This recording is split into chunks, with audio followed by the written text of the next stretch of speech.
Welcome everyone to today's webinar, Building and Maintaining a World-Class Robotics Service Line to Achieve the Quadruple Aim.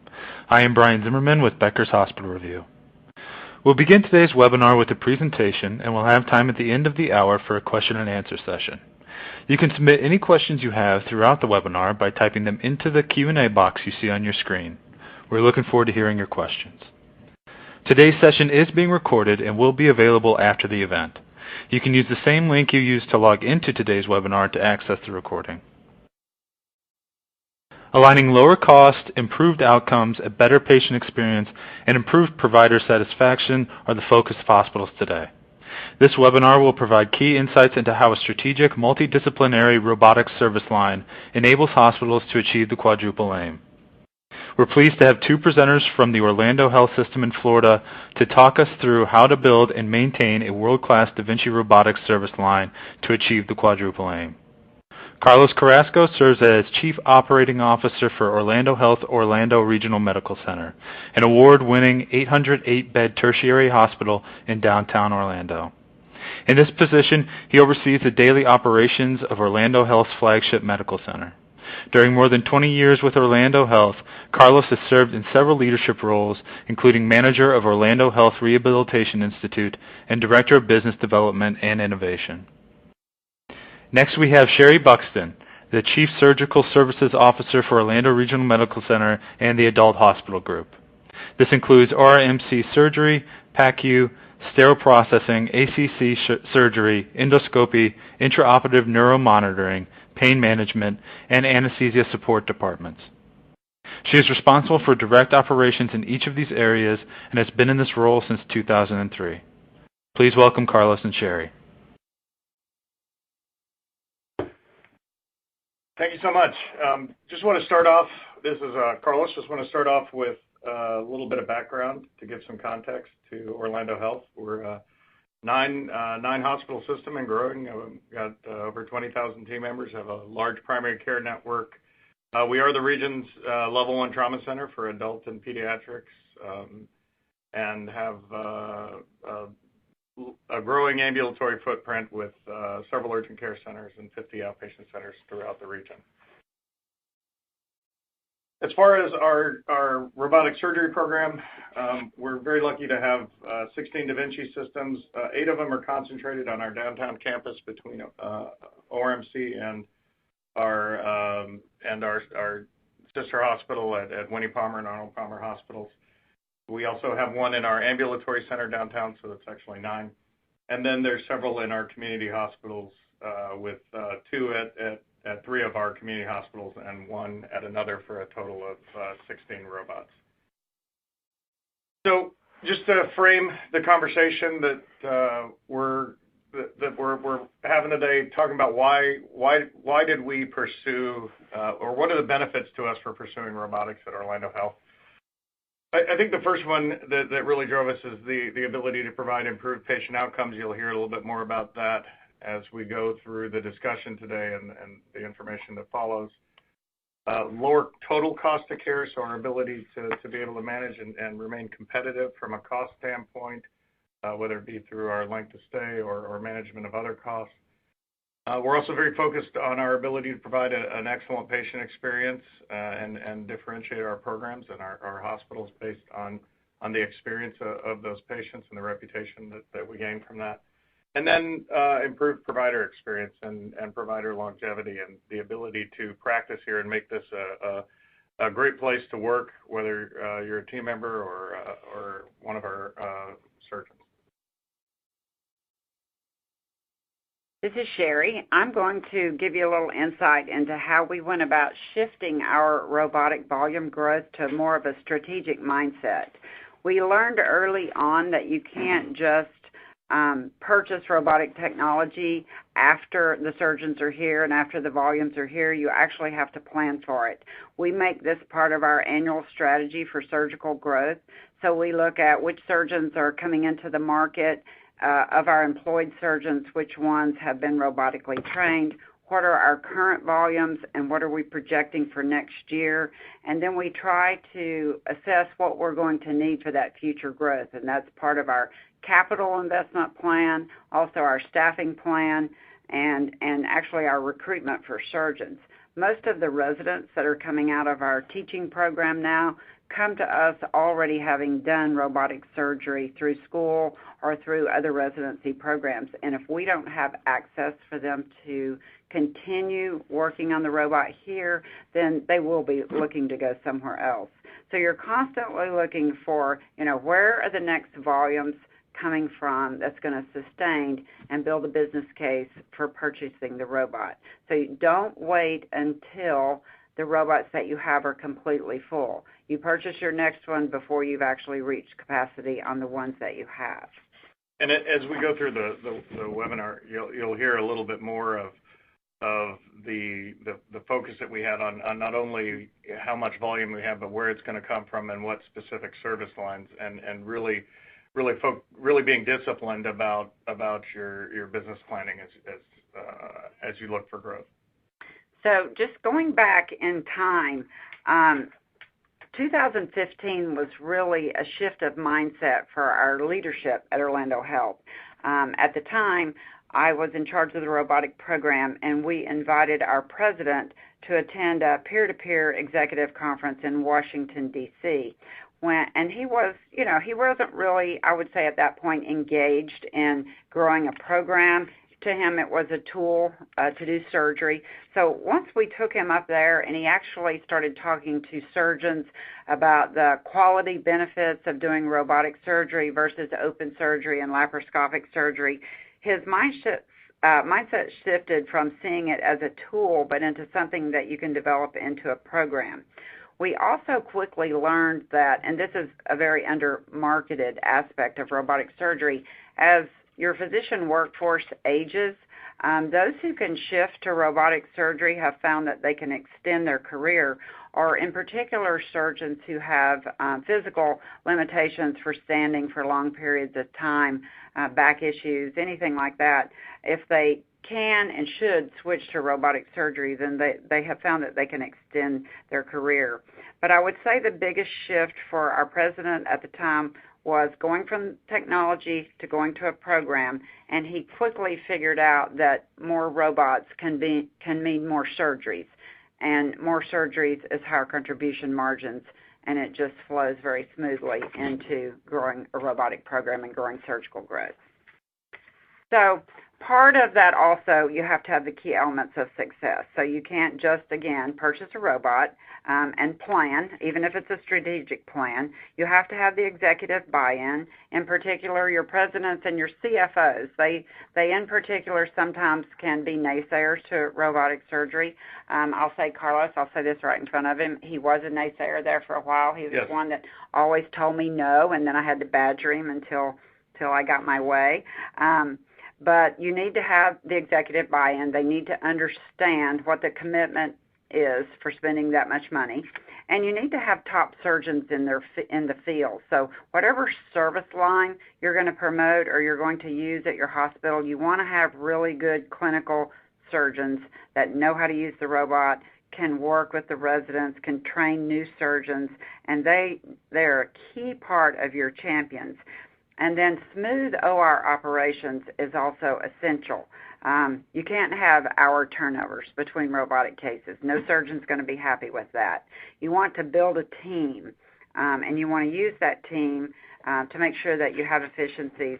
And also, you need a business plan so that you're understanding your market, too. So, ask Carlos to advance here. So, again, you're investing in more than just the technology. You're actually building a team. And in small hospitals, you may train every single nurse to learn how to do robotics, especially if your case volume is high. For some of the bigger sites, like our Level 1 Trauma Center here, we have a set number of team members that just do robotic surgery, but they do that robotic surgery in every single service line. So they do a lot of robotics. Identifying a key administrator to take the lead on your strategy, monitoring your metrics to make sure that your quality outcomes are good, enlisting your CEO, your CFO for support We at our institution have robotic coordinators, which are really your frontline nurses who are in charge of that service line. We call them robotic coordinators. That's also a key because they're really managing the day-to-day supplies and the starts and everything like that. And then exploring options for philanthropy. We have found that people in our community like to give money to purchase robots. That may not be something that everybody can do, but there is some philanthropic aspects to robotic purchase. And then lastly, and you're going to hear a little bit more about this later, is if as your program matures, actually looking at becoming a center of excellence for robotic surgery. Sure. Yeah. And if I can jump in a little bit, there's also the marketing components of it, and not just the promotion and the advertising, but targeting and knowing what specific programs are you going to be focusing in on general surgery or GYN, and how do you access those specific populations and market to not only your broad robotic program, which is important, but market and reach out to those specific populations that would need your services. One thing we did pretty quickly once we started looking at this from a global perspective with all of our facilities was we stood up a robotic steering committee. We have physicians from each service line, like urology, general surgery, thoracic, GYN, that sits on the steering committee, along with operational people, marketing people, quality people, everything really that needs to help drive our metrics and provide us some guidance. We standardized our credentialing process for physicians so that we would have pretty much the same metrics for every different service line. We also standardized our quality metrics, so we were always looking at the same thing. So length of stay, conversion to open, morbidity and mortality, readmissions, surgical site infections, a lot of the things that you would look at for any type of surgery, but in particular, some of them are definitely geared to the robotic surgeon. Consult time, we want to look at all those things. And then again, Carlos talked a little bit about marketing. We have a marketing team member that sits on our robotic steering committee, and he takes all of our accomplishments and our metrics, and then they work that into the overall marketing plan and puts that out for our community here. So we've done very well with that. And then lastly, the core standards. Again, I'm going to talk about that a little bit more, but as the program matures, if you're able to meet those standards, then that not only gives you a marketing tool, but actually drives your quality improvement process.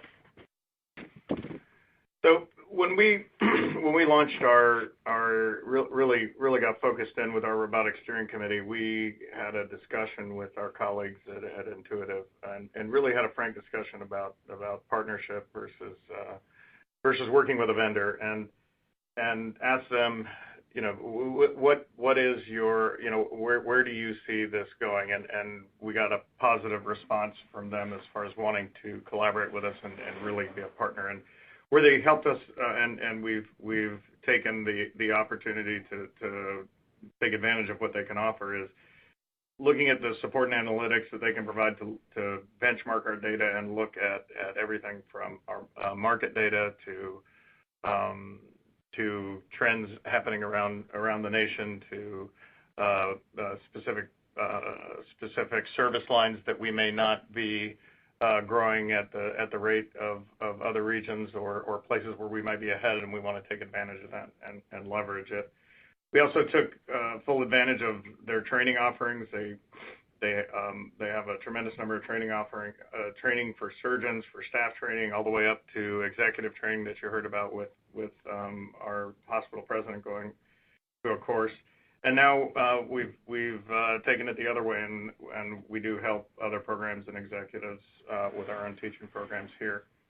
And also, finally, really focusing in on the efficiency side of things, being able to look at how we can improve our efficiencies in the OR, look at what instruments we're using, and even looking at what the next technologies that are coming out and how we can take advantage of those. So we found for our program, there's a lot of programs that I think have built robots around a very specific service line, or even a specific individual within a service line. And we took a little bit of a different approach with our team, in that we had a different infrastructure available to us at the time, and that we have 7 different service lines in robotics. With granted, our largest volumes being in GYN, GYN oncology, and bariatrics. Thoracic is right on its heels and fairly busy too. We see a lot of opportunity in colorectal and in general surgery, and we'll talk a little bit more about that as we go through the presentation. So this slide just gives you an overall view of our program development at ORNC. We started with our first robot in 2005, and of course we did prostatectomy, so that's what everybody was doing back then. We did a total of 11 cases that year. So consider the investment, we did 11 cases. So we obviously had plenty of growth. In 2008, we jumped to 246 cases, and then by the time 2015 came along, this is where I alluded to the fact that we took our president to one of the peer-to-peer discussions, and we got his buy-in. At that time, we purchased additional systems, and then as you can see, in 2018, we jumped up to over 3,500 cases, and so far this year, for 2019, we're a little over 4,200, and we do have two new robots that we added at 2 of our community hospitals. They had 1 each. Now they've grown to 2. So they're just starting to ramp up. So I could easily see 2019 being 4,500 or 4,600 by the time we finish our fiscal year. And again, this is the same graphic, just kind of showing it a little bit differently. Go back. Same graphic showing it a little bit differently. We actually had a 23% growth from 2016 to 2017. And again, that was that shift buy-in in 15 and the purchase of more robots. I think what you also see there is not only the purchasing robots created access and capacity for additional surgery, but really during that period of time was when we started doing some of the work we talked about as far as business planning and targeting very specific populations and specific surgeons to bring. And we also saw a shift for especially thoracic. Our thoracic surgeons at the time was doing some laparoscopic cases plus some open, and our champion thoracic surgeon did almost a complete shift. He does almost everything robotically. And then he hired a partner, and they've since added another partner. So all 3 of them do the majority of their cases robotically. We also continued to grow our bariatric program, so we added another bariatric surgeon, and the majority of the bariatric cases are done robotically. And of course, GYN and GYN oncology are significantly minimally invasive and robotically directed here at Orlando Health. So one of the things that the robots also allow us to do is to analyze the information. It brings us a deep understanding of what our needs are and an understanding of what's being used when, the times, and these are and really gives us a lot of insights into our data that otherwise without the information that the robot is collecting for us or the system is collecting for us wouldn't be available to us. So these are some examples of when we talk about the ability to look at data and look at analytics. These are some of the examples of what we're able to do. This is a high-level example. You can see what service line you're working in, which robot is being used, what style of robot, and you can begin to understand whether or not you're in a point of, is the device being well utilized, is it underutilized, and start to dig into what the patterns are within your system. So just briefly flashing through some of the slides, some of the examples of it. This is our system utilization. So how often are we using the system? Is it really full? You can see that we have one with some capacity on it, but there's several that are reaching their capacity. Then we talked a little bit about driving efficiency and instrument standardization. So we have dashboards to be able to see what the variation is for instruments and how they're used, and what volume instruments we're using. And even further going beyond those, those dashboards that we have, working with Intuitive and then some of our own internal data to start to look at what are these total cost measures. So in this example, it's our right colon resection. You can see we've made some improvements in our length of stay. We've made we've got some advantages in our OR time, and our readmissions are dramatically different versus the compare group. And then you'll see here, this is one of our higher performing physicians, and it compares his the robot relative to the compare group has very similar outcomes. So when we look at the overall length of stay, and Sherry can offer some color commentary on this. This is for the system overall. So when we look at Orlando Health, you can see we're at 3.7 days for an open procedure, 3.2 for these are like cases to like cases, 3.2 for a laparoscopic, and 1.2 for our robotic procedures. Within ORMC, which is the main hospital where a huge portion of, or a significant portion of our robotic surgery is done, we're at 5.6 days relative to a robotic of 2.7, with a cost savings of around $5,000 a case. So in our overall direct costs, you can see we've been able to show an advantage over open cases. In some cases, we're also able to show some. You can see that we're able to create some capacity with length of stay as well, which is an issue for us as our community is growing very fast. Being able to not only show the direct cost savings, but the ability to use our inpatient beds and our ORs more efficiently. And I'll add a comment to this. Some physicians do laparoscopic and open and robotic. So, in particular, sorry, somebody's knocking on our window. In particular, we felt like we got information from our physician base that if they were going to switch from an open case to a minimally invasive case, it was easier for them to learn on the robot than it was for them to learn laparoscopically. So that's when we started looking at how many open cases were we doing and how could we possibly move those physicians over in order to decrease our length of stay and help with our access. So that's the track we took, and it's worked out very well. So you can see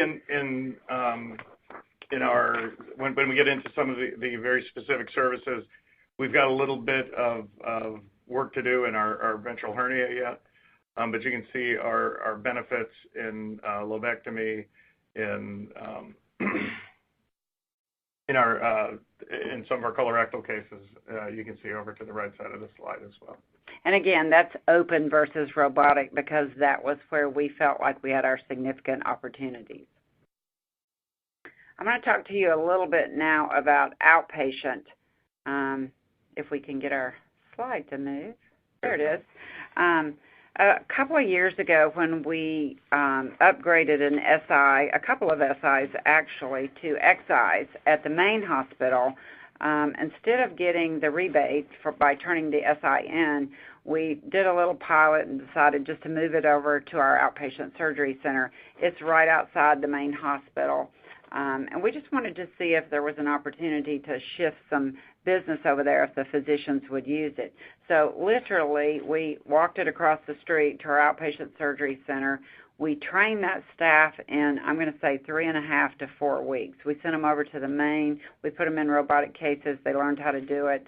And what that allowed us to do once we moved it over there was it allowed us to move lower acuity, sometimes outpatient cases or even lower acuity inpatient cases to that area and do robotic surgery there. And then it freed up the XI robots that we had at the Level 1 Trauma Center to do the more higher acuity cases.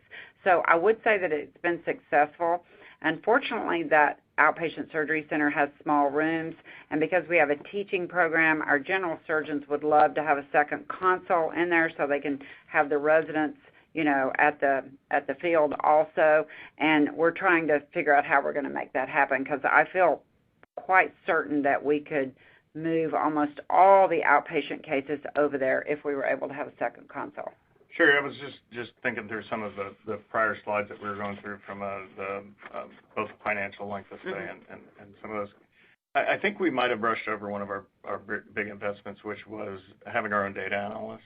Oh, yeah. And that this data really, we produce it through we collaborate with Intuitive on it, but it's really it's really processed by our own internal team member and analyst who helps us validate and make sure that we're getting the numbers right. That's correct. He sits on our OR data support team, and basically every month he pulls all our volumes. He does cost comparisons, supply cost. He pulls them by case. He can pull them by surgeons. He can look at profitability by payer. He's an integral part of the steering committee also. So if you are fortunate enough that you can dedicate an analyst and have him work with the Intuitive people to sort of merge metrics, then that's the best case scenario. But I think they're worth their weight in gold, because I have reached out to him many times and just asked him to pull something and send it to me, and let's look at it and analyze it. I think particularly when you're assessing the effectiveness of an approach or a shift, like like the outpatient discussion you just had, if we're looking at that, and was it an efficient move? Was it that we were able to grow from it? I think being able to have somebody that can really keep their finger on the pulse and the numbers of that on a regular basis has been a real asset for us. And again, this is just, I think, go one more, Carlos, taking its time. We had looked at ventral hernia, and Carlos had mentioned that we did have some opportunity with ventral hernia. We still have a significant number of ventral hernias that are done open. We have just trained 2 more surgeons, and I expect to see that moving more toward the robotic side eventually. And it really is geared more toward the site. We have one community hospital where we have some prolific general surgeons who do almost everything robotically, and they have great outcomes and really short length of stays, and their cost comparisons are wonderful. And then others that we're trying to move the general surgeons more from open to robotic, and they are getting there. They're slowly getting there. So that would be our goal going forward. The next slide.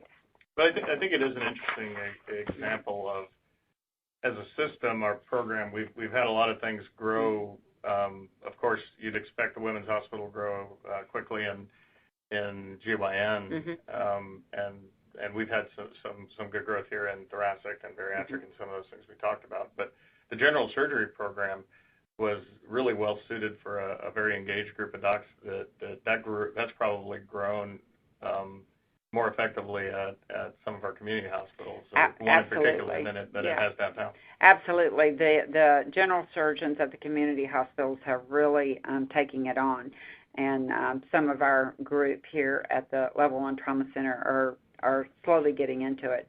Another thing that we did, which I guess it's sort of a marketing tactic, but it was also just to let the community know what we had to offer. I believe this was in 2017. We launched the Orlando Health Advanced Robotic Surgery Center, so we have a website dedicated to that. We have all of our robotic surgeons listed on the website. Obviously, it emphasizes the patient benefits of smaller incisions, less trauma, shorter recovery time, and a quicker return to normal activities. When we did this opening, and it was kind of a gala event, we actually had Intuitive bring in a Da Vinci robot and set it in one of our big entranceways. We invited primary care physicians from the community to come in and actually sit at the robot and play with it. We invited our board members. We invited team members. We had really a lot of people come, and we also chose at that point to recognize our epicenter surgeons. We actually have 6 medical specialties where the surgeons are designated epicenter surgeons. Those are GYN, GYN oncology, thoracic, bariatric, colorectal, and general surgery. So we wanted to showcase our surgeon champions who really have embraced the concept of doing minimally invasive surgery with the robot, and then let the community know what we had to offer for them, because we felt like that was very important. And then lastly, this is something that, as again your program matures, you may or may not choose to do. But there was a point in time where we looked at becoming a robotic center of excellence through the Surgical Review Committee. We did meet the qualifications at 4 of our sites to apply for that. It is very much like kind of like a joint commission. There is one surveyor who comes, and she usually spends all day at the one site that's being surveyed. And we actually did 4. We did 3 during one week and 1 site during another week. But so she looks at all your complications. She looks at the total number of robotic cases that you do. She looks for standardized orders. She looks for consistency of care. She goes to every single unit where a robotic, minimally invasive robotic patient would land, either from a pre-admit standpoint, through surgery, PACU, and then onto a post-op floor. So it took us about 6 months. We met every 2 weeks, and we took their standards, and then we pulled all of our data and sort of made our case. And then it was January 2018 that we received our designations for 4 of our sites. That is good for 3 years, and then we will have to be recertified again. I think one of the things that we learned from the that was beneficial to us in this accreditation was that it was more than just the kind of a stamp that we could put up on a website. I think it forced us to really look critically at our program and become better. There's a lot of accreditations and regulatory. We all experience those that are sometimes a lot of work, but I'm not sure if they always make you. Some of them make you better, and some of them not as much. This one really, we felt like helped us focus in on our program quite a bit. And what you're seeing on the screen right now is just some of the marketing tools, but I will tell you, the pride in the program from the surgeons and also from the team is what made us initiate the accreditation. I don't know that we would have done it on our own if they hadn't really felt like that we needed to differentiate ourselves in the market because of the care that we were providing. So that's just something that we use. And I believe we have a video that we currently use that we wanted to show. And this is just one of the videos that we use. See if we can play that for you.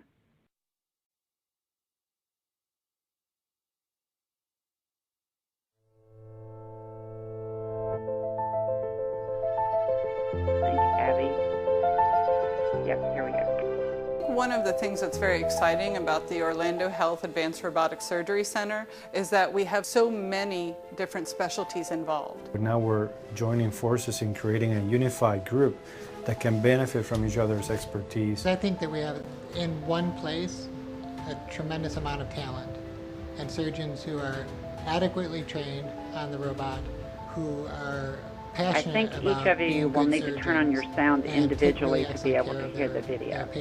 And Orlando Health standing behind us at full force, it says a lot. I can pick up the phone and call any of my colleagues, and we make sure that the patients can get seen right away and try to coordinate the care.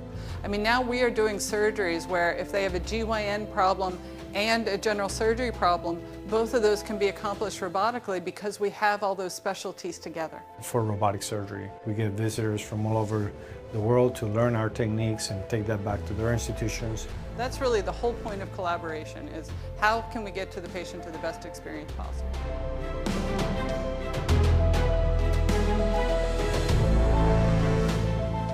So one of the biggest driving factors behind doing minimally invasive surgery with robotics is to get patients back to their lives. We want them back to their work lives, back to their family lives, being able to do all their same activities as quickly as possible. Many of those same techniques that we would use using the tips of our fingers and very small instruments, we now can introduce those to very small incisions.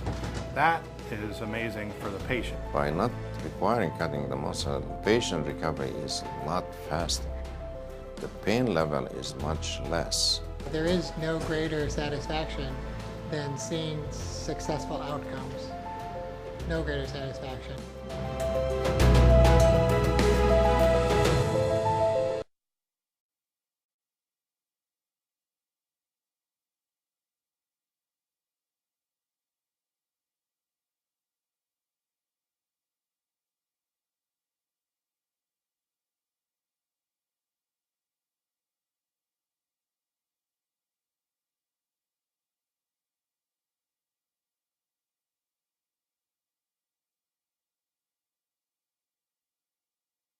All right. Okay, so hopefully from this, as we talked about, you see how we focused our program around our four focus areas, and how we partnered with between our own internal resources and our own internal data, and using Intuitive's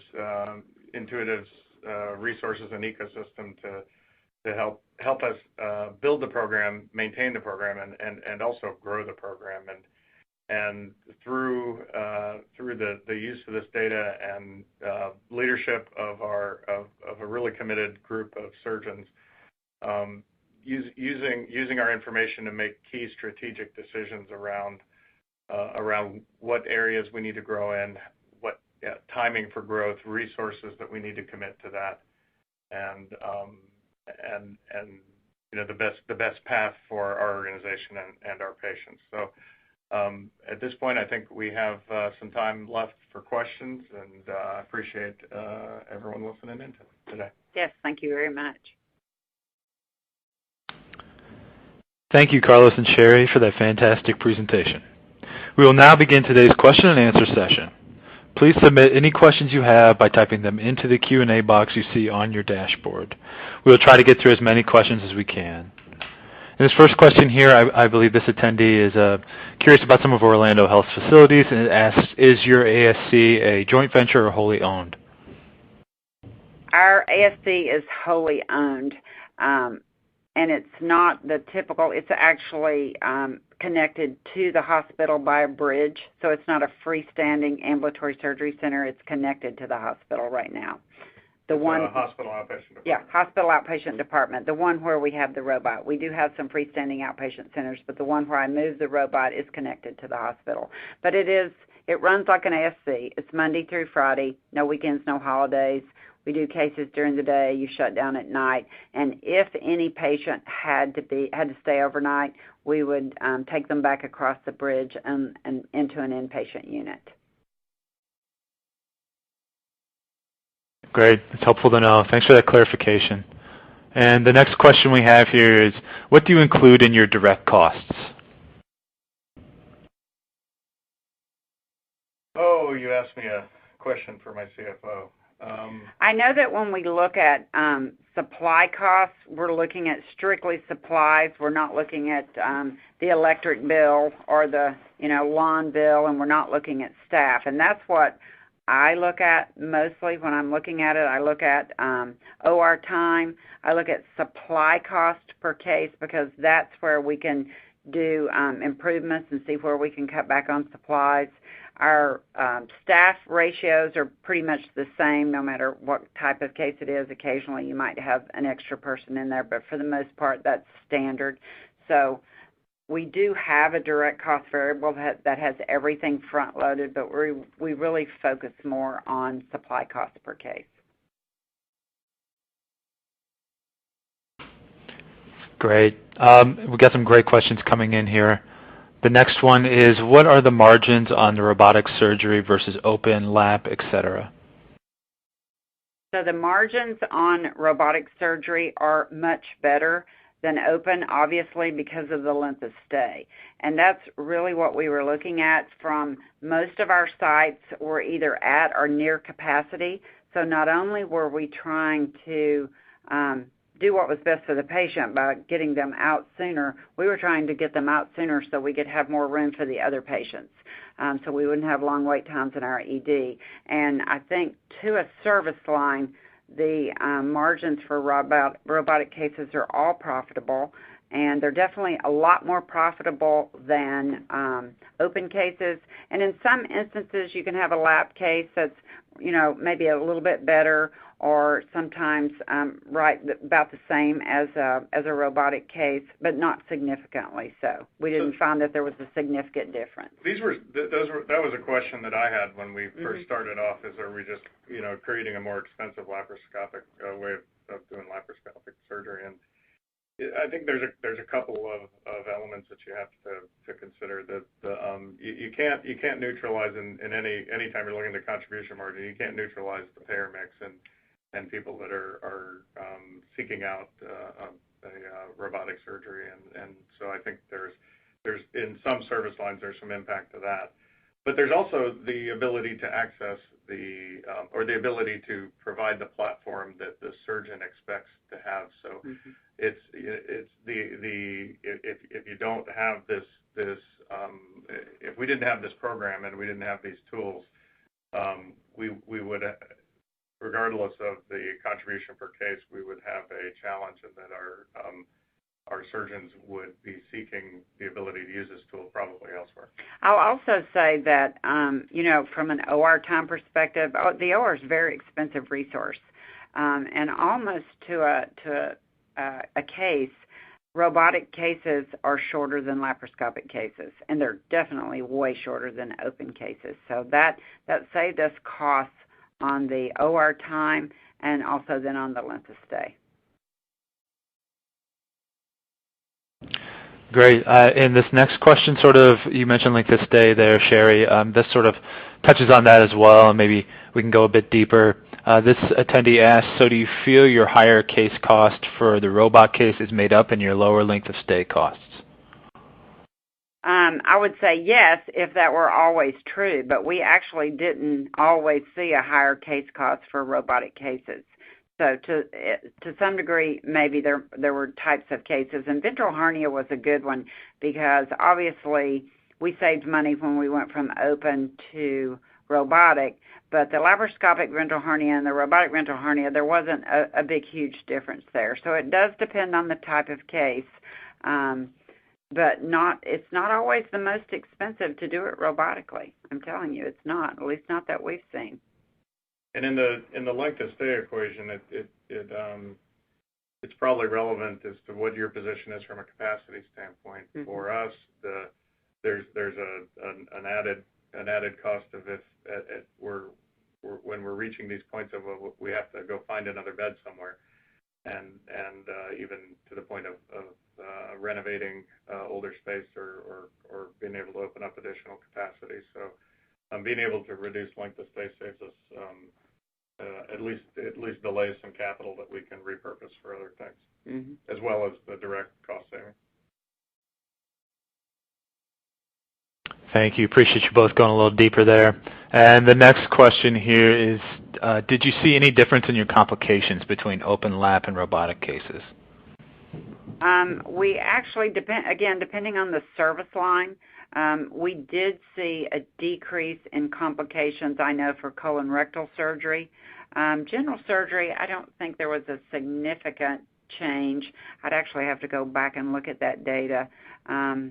Thoracic, maybe not necessarily a significant change, but again, anytime you're getting the patient out of the OR quicker, there's obviously less chance for infection and for anesthesia complications and things like that. And if you have a good robotic surgeon, according to the surgeon champions that we have, and I've talked to all of them in almost every service line, they really feel like it's easier and it's better for the patient from a quality standpoint to do it robotically, and that they have less complications from it. They will tell you that to a man. Or woman. Or woman. Thank you. And the next question we have here, this attendee would like to know, would you be willing to share your clinical pathways and order sets? And also, what are you doing to meet patient education requirements for the Center of Excellence certification? I have to go back and look at all. We have a book that's about 5 inches thick, I think, where we put all of our patient education materials in, and we do have standardized order sets, and it's usually per service line. It's not always geared necessarily, toward robotic surgery, but it's a standardized order set with the robot as the tool, and I'm sure that we could share some of those. And we have an overall education plan that we could also share with anybody that would like to see it. The books, though, that we did to prepare for the COE, I mean, they're very, very thick. You have to do a lot of work. And if you call SRC, they will email you the standards of care, and they've probably changed since we did our certification. So I would hate to tell you something that's not accurate now, but they'll email you the standards, and they assign someone to work with you. And I'll be honest with you, they are extremely helpful in explaining the standards and going through everything that you need to do to be able to meet them.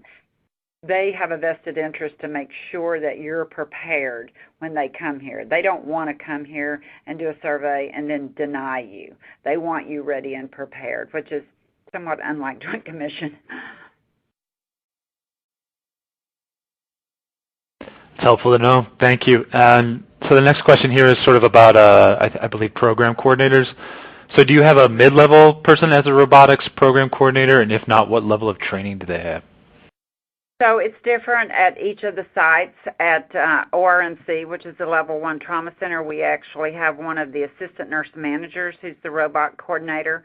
At our Women and Children's Hospital, they also took an assistant nurse manager and put her in that role. At some of the smaller sites, they just have one of their RNs who might be the lead in a particular service line. Like at small sites, you might have an RN who's over ortho and an RN who's over urology.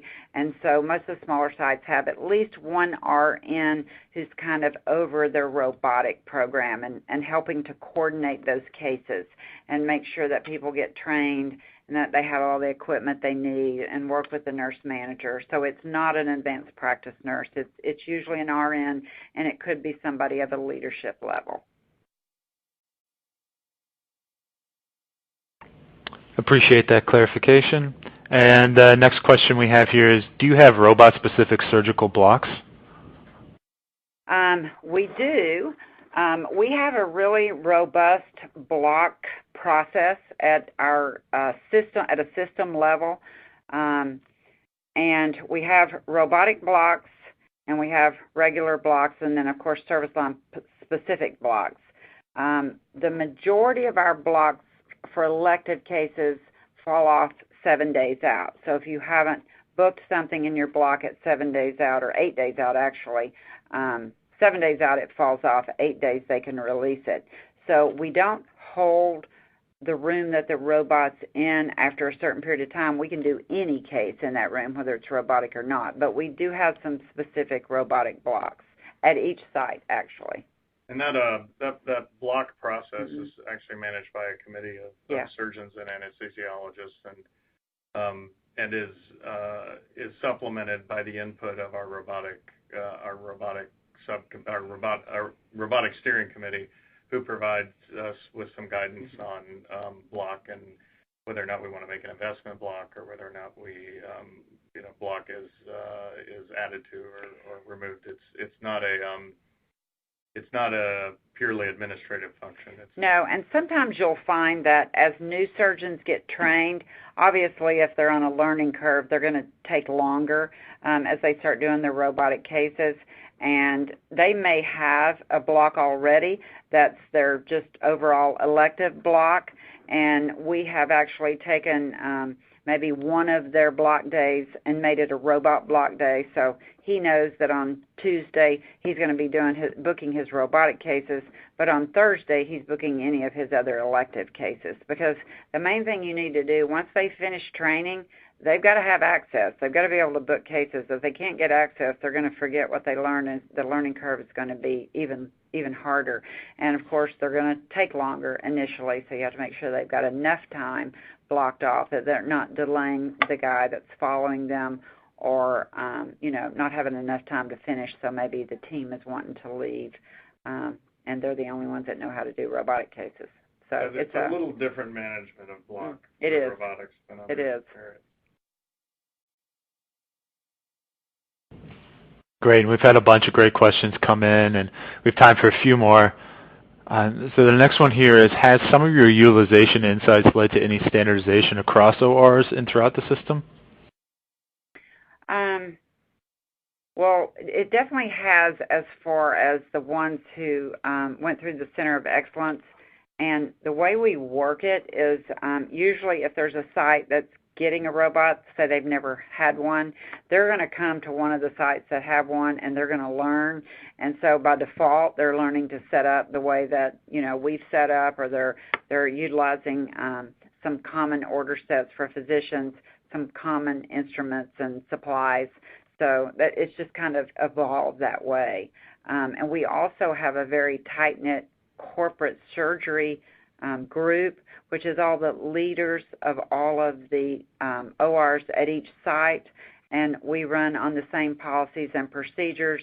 And typically, anything that we need to standardize, or if we need decisions about something, it goes through that group. Thank you. And this next attendee asks, does your reduction in costs include supplies, or was it just focused on length of stay? There was some reduction in cost. I think when you see reduction in cost on supplies, we've used Intuitive to actually go in and look at specific case types and look at what each surgeon is using from a supply perspective, and figure out, do you really need to have this open? Do you really need to have this open? Your peer does it this way, and he saves a lot of money, and he does it just as efficiently, and his outcomes are just as good. So that tends to get back more into doing some benchmarking with peers who are more cost-effective. And we have had success with that. I think Winnie Palmer, which is our women's hospital, did a review for certain types of GYN cases, and kind of standardized across the board. I know that our general surgeons here at the trauma center looked at hernias and came up with an order set for hernias that they could all use to try to decrease cost and just align everything. So it's a case-by-case basis, but yeah, you can achieve those efficiencies and cost savings. That's good to know. And this next question asks about payer contracts. So are your commercial payer contracts percent of charge or DRG based? And do you have carve-outs for robotic cases? No carve-outs that I know of. No. Outpatients, some of those are still percentage charge. The inpatients are DRG based.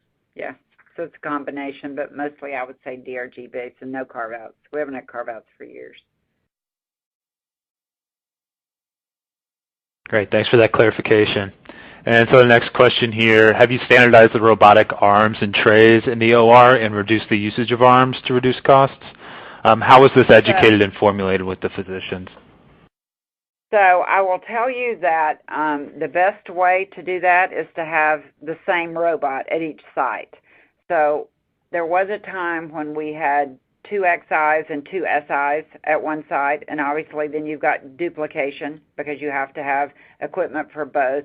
So the best thing you can do, and what drove part of our performa for switching those out, not only did the surgeons want the newest technology, but we also was able to look at the cost savings for supplies if we could have 4 XIs as opposed to 2 XIs and 2 SIs. So we are trying to standardize across the board at each site. We have some community sites right now that have an XI and an SI, but their goal is to switch those out and have the same type of robot, because the other thing it leads to is, kind of fighting between the surgeons. I want the XI. Well, you can't have it for this. You can have the SI. Well, I don't want it. So it really behooves everyone to have the same type of robot at your site, and then you can look at supply cost per service line and try to pare it down. Great. And so the next question here is, do you have an APP assigned to each robotic room? No, we don't. No. Simple enough there. And so we've got another question here. What is the success rate for procedures using robotics versus open surgeries? I'm not sure what you mean by success rate. You mean convert to open? Possibly? I don't know. What's our convert to open from robotics? I'd have to look. I don't remember. We don't do many convert to opens. There was occasionally a really big liver case or a really big GYN oncology case. You might have to go open, but overall, if it's scheduled robotically, it's done robotically. Definitely an exception. Yeah, definitely an exception. I'm not sure that that's what you're asking for, but I'm not real sure what the question is. Okay, well, I think we got close enough there. The next question I'll ask is, do you have turnaround time benchmarks? Our overall turnaround time globally for any case is 30 minutes.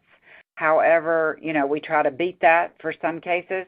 For our robot cases, and I can speak right now for ORMC, which is the Level 1 Trauma Center, we can turn a bariatric robot case over in 15 minutes. We can turn a thoracic case over in 15 minutes. Occasionally, and we have a pretty big footprint to walk back and forth with, but the minimum would be 30, and for the most part, we beat that consistently. And at most of the other sites, they beat it too. I think most of the other sites have at least 20 minutes, maybe it's about 20 minutes, but we don't do an hour. I mean, we don't get into those big numbers. We can't do that. Our physicians would not. They wouldn't even want to do it robotically if we did that. But part of that is because you have a team that gets used to it, and if you've got a bariatric surgeon in there and he's doing this one type of case all day long, it's pretty easy to get that next case ready and get that room turned over. If you're switching it around a lot from different types of cases, then your turnovers are gonna take a hit, and it's gonna take longer. In fairness, that's not where we started. No. That is not where we started. We started with a little longer, but that was because we were flipping the cases around and doing different service lines following each other. It is much easier if you follow each case with the same service line. So bariatric to bariatric, urology to urology, thoracic to thoracic. If you try to go from a bariatric case to a urology case to a thoracic case, you're going to have longer turnovers. You are. Thank you. And so the next question I have here, what are the documented improvement scores in patient experience and improving health? Well, our patient experience scores, we use Press Ganey, and that is one of our yearly metrics that we look at. I can't say that that's necessarily related to robotic surgery or surgery in general. It's just an overall, our metric for customer service.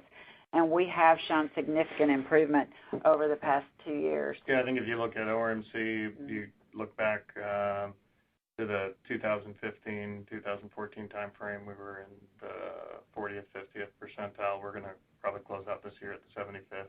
Yeah, 75th percentile. And I think our target. And that's global for the whole hospital. Yeah. I think the robotic patients are spread throughout the hospital, so they are. It would be.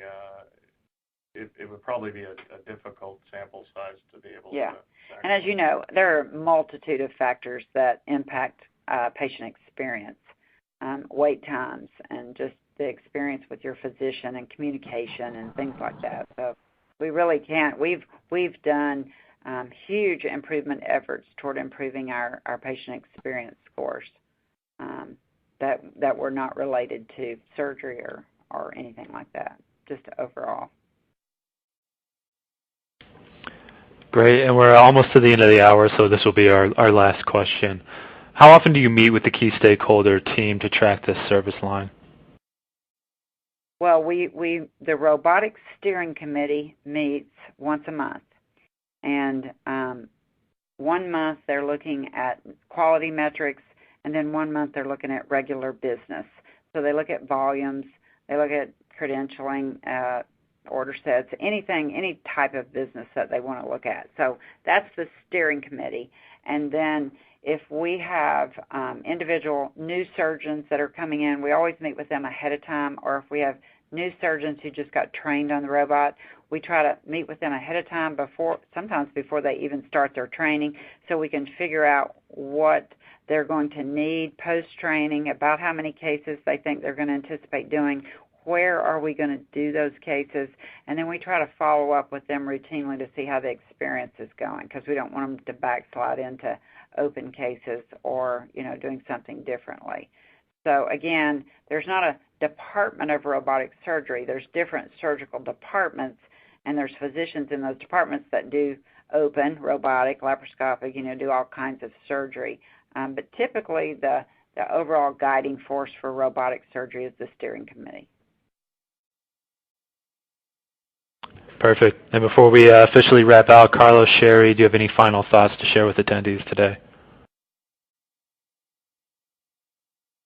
No, I hope it was informational for you guys, and thank you for listening. I think from my perspective, just the growth that I've seen over, I'm going to say the past 6 years maybe, it's phenomenal. This is not going away. And I do believe that it's helping our patients. I believe that they're getting better quality of care when they have minimally invasive surgery of any type, and to some degree robotic surgery. So I think anyone who's thinking of starting a program or helping your physicians get trained, just kind of think through it and make sure you're ready, and get a surgeon champion and a executive champion. Great. It's a good place to end it. So that's all the time we have for today.